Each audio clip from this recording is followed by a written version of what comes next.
You know, there are roughly 90 million self-described evangelical Christians in the United States. Of those 90 million, only 50% are registered to vote. Of those, about half are showing up and voting.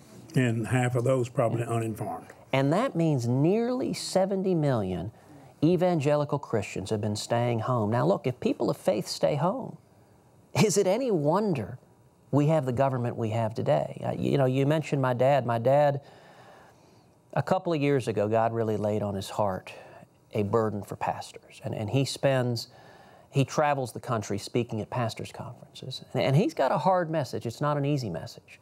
And the message he conveys to pastors is that God convicted him that no one bears more responsibility for where this country is than pastors.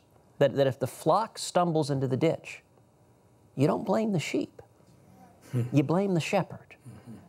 And the Word commands us to be salt and light.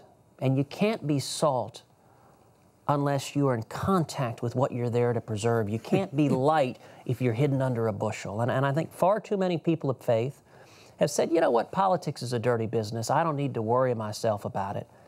And can you imagine how different our country would be if an additional 70 million evangelical Christians simply showed up and voted biblical values? We would be on a fundamentally different path. Do you agree with what he just said, that therein lies